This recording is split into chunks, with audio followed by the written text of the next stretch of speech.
बहुत टाइम पहले हमने एवोल्यूशन ऑफ मार्केटिंग के बारे में समझा था, जहाँ पे हमने समझा था सबसे पहले होता था प्रोडक्शन कंसेप्ट, जहाँ पे इकोनॉमीज ऑफ स्केल के बारे में बात होती थी, जहाँ पे ज़्यादा से ज़्यादा प्रोडक्शन करी जाती थी जिस चक्कर में प्रोडक्ट सबसे कम प्राइस में सामने वाले को दिया जाए। उसके बाद ये प्रोडक्ट नाम की चीज़ आई, उससे पहले तो चीज़ें बस बिकती थी। फिर उन्होंने पैकेज करना शुरू किया, एक कॉम्पिटिटिव एडवांटेज डालने की कोशिश करी, जिसके चक्कर में वो एक अच्छा प्राइस चार्ज करने लग गए, जिसके चक्कर में उनकी प्रॉफिटेबिलिटी बढ़ने लग गई। उसके बाद टाइम बीता, उसके बाद आया सेलिंग कंसेप्ट, जहां पे डोर टू डोर जाके या फिर डायरेक्टली बंदे से मिलके उसको प्रोडक्ट बेचा जाता था।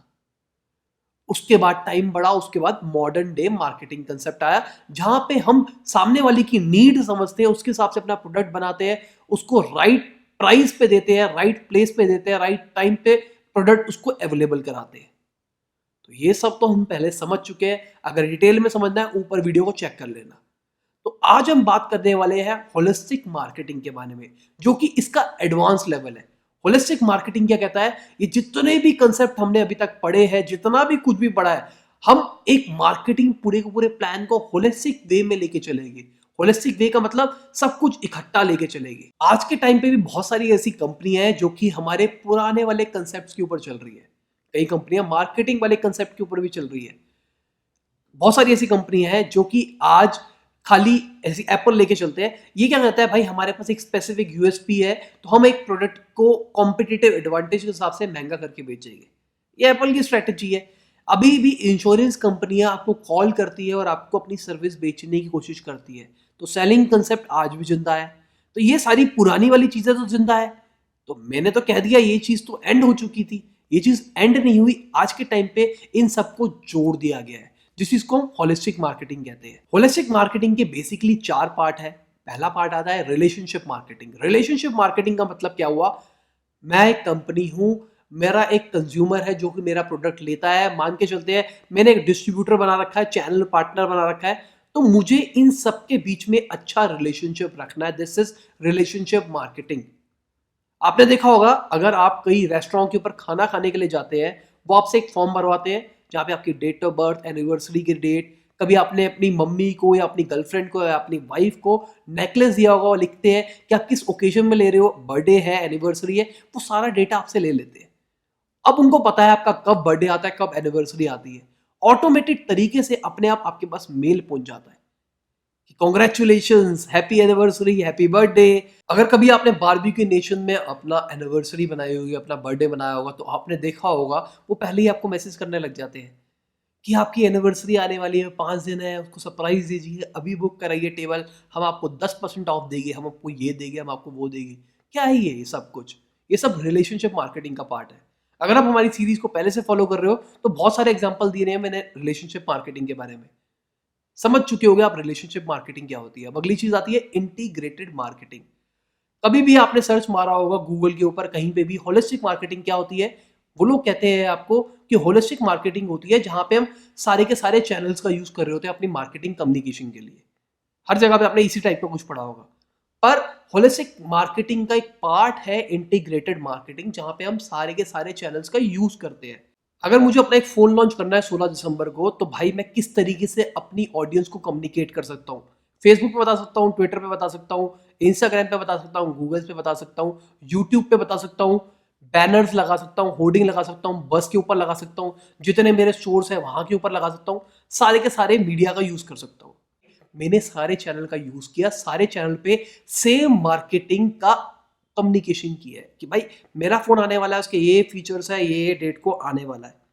नॉर्मली क्या होता है, कभी कभार बहुत लोग ब्लंडर करते थे, न्यूज़पेपर के ऊपर कोई और कैंपेन चल रहा है, फेसबुक के ऊपर कोई और चल रहा है, उसके ऊपर कोई और चल रहा है, उसके ऊपर कोई और चल रहा है। फेसबुक उस जमाने में आया नहीं था।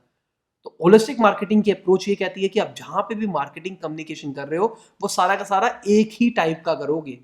अगर मैं नेचर के ऊपर थीम चला रहा हूं, तो मेरी हर जगह पे नेचर के ऊपर थीम चलेगी। अगर मैं डिजिटल मार्केटिंग के ऊपर कुछ भी चला रहा हूं, मेरा नया कोर्स आने वाला है डिजिटल मार्केटिंग के ऊपर, तो मैं सारी चीजें इसी के ऊपर चलाऊंगा। अब इसका तीसरा पार्ट आता है इंटरनल मार्केटिंग। इंटरनल मार्केटिंग के बारे में मैंने अभी पिछली वीडियो में ही बात करी थी। इंटरनल मार्केटिंग के अंदर क्या होता है, एक कंपनी अपने इंटरनल इंप्लॉयज के साथ इंटरेक्ट करती है। This is internal marketing. वो यहाँ पे आता है कि भाई कंपनी का कल्चर कैसा है, कंपनी के एम्प्लॉयज और कंपनी के बीच का रिलेशनशिप कैसा है, कंपनी के एम्प्लॉयज कंपनी का प्रोडक्ट यूज करते हैं नहीं करते, उनको कितनी सेटिस्फेक्शन होती है, ये सारा का सारा पार्ट इसके अंदर आता है। अगर डिटेल में देखना है तो ऊपर वीडियो चेक कर लेना, उसके अंदर हमने डिटेल में बात करी है। अब यहाँ पे सबसे आखिरी पार्ट आता है परफॉर्मेंस मार्केटिंग। परफॉर्मेंस मार्केटिंग ही मेन पार्ट है जहाँ पे आप चेक कर पा रहे हो कि भाई मैंने जो मार्केटिंग एफर्ट्स की है उसकी परफॉर्मेंस कैसी आ रही है। यहाँ पे दो टाइप की चीजें हो रही है। मैं दो टाइप से मार्केटिंग कर सकता हूँ। मैं एक CSR के थ्रू कर सकता हूँ, कॉर्पोरेट सोशल रिस्पॉन्सिबिलिटी। मैं क्या कर सकता हूँ, मैंने बीइंग ह्यूमन, जैसे एक ब्रांड है बीइंग ह्यूमन ने यहाँ पे चैरिटी कर दी, यहाँ पे चैरिटी कर दी, यहाँ पे चैरिटी कर दी, this is corporate social responsibility. इसकी वजह से भी आपकी एड होती है और आपको टैक्स बेनिफिट्स मिलते हैं। तो बहुत सारी कंपनियां CSR करती है। CSR के ऊपर मैं डिटेल में वीडियो जल्दी बना। तो आपने CSR कर दिया, उसके ऊपर आपको कुछ रिटर्न आई है या नहीं आई है? अभी तक आपने जितनी भी मार्केटिंग करी है, भाई 16 दिसंबर को मेरा फोन लॉन्च होने वाला है, आज 1 जनवरी आ चुकी है, मेरे फोन को लॉन्च हुए 14 दिन हो चुके हैं, मैंने जितना मार्केटिंग पे पैसा खर्च किया था, क्या उसकी वजह से कोई रिजल्ट आया नहीं आया? क्या मेरी जो ऑडियंस है, मैंने फेसबुक के ऊपर इतना पैसा खर्च किया था, मैंने इसके ऊपर इतना किया था, जो लोगों को कम्युनिकेट हुआ वो कहां से ज्यादा हुआ? मैं अपने एनालिटिक्स के अंदर चेक करूंगा कि भाई यूट्यूब के ऊपर मेरी ज्यादा ऑडियंस है, फेसबुक के ऊपर मेरी ज्यादा ऑडियंस है, यहां से मेरे पास ज्यादा कन्वर्जन आता है। यहां पे अगर मैं 10 रुपए लगाता हूं तो मेरा एक फोन बिक जाता है, यहां पे मैं 1000 रुपए लगाने पड़ते हैं अगर मुझे एक फोन बेचना है। तो ये सब कुछ परफॉर्मेंस मार्केटिंग के अंदर आता है। तो अब से जो भी हम मार्केटिंग करेंगे वो होलिस्टिक मार्केटिंग के थ्रू करेंगे। आपका कोई भी बिजनेस है, MBA के पेपर में लिख रहा है तो यही पूरी पूरी कहानी लिख देना। अगर आपका कोई भी बिजनेस है तो आप हमेशा इन 4 फैक्टर्स के ऊपर अपने पूरे पूरे बिजनेस को देखो और कोशिश करो जो भी आप मार्केटिंग कर रहे हो वो इस तरीके से करोगे। तो अभी तक हमने जो भी समझा है उससे हमको ये चीज समझ में आती है, होलिस्टिक मार्केटिंग को बताती है कि जब हमारा प्रोडक्ट लॉन्च होने वाला है और जब हमारा प्रोडक्ट बंद होने वाला है, जो हमने प्रोडक्ट लाइफ साइकिल के बारे में बात करी थी, वो पूरी पूरी प्रोडक्ट लाइफ साइकिल के अंदर हम सामने वाले को अपने प्रोडक्ट के बारे में मार्केट कर रहे हैं कि भाई अब मेरा प्रोडक्ट आने वाला है, अब मेरा प्रोडक्ट आ चुका है, अब मेरे प्रोडक्ट के अंदर अपडेट आने वाला है, अब मेरा प्रोडक्ट ऑब्सोल्यूट हो चुका है, हम उसको बंद करने वाले हैं, अब मेरा प्रोडक्ट बंद हो चुका है, इसी चक्कर में हम इसके ऊपर डिस्काउंट निकाल रहे हैं, अब इसकी हम सर्विस नहीं देंगे, जैसे सारी मोबाइल ब्रांड्स करते हैं। उसी तरीके से हम अपने बिजनेस के अंदर भी इन्हीं फैक्टर्स का यूज कर सकते हैं। अब आपके ऊपर है आपको किस तरीके से यूज करना है। ठीक है दोस्तों, मुझे लगता है आपको सब कुछ समझ में आया होगा। कोई दिक्कत नहीं, कमेंट में पूछ लेना, लाइक शेयर कर देना, अपने दोस्तों को भेज देना, जिनको जरूरत है उसको जरूर शेयर कर देना। कमेंट में मुझे जरूर बताना आपको ये वीडियो कैसी लगी। कोई चीज के ऊपर आपको एग्जाम्पल देना हो तो अपना एग्जाम्पल जरूर शेयर करना। मैं हमेशा ओपन रहता हूँ। बाय, गुड नाइट, शब खैर, खुदा हाफिज, गुड मॉर्निंग, गुड आफ्टरनून, जब भी आप वीडियो को देख रहे हैं।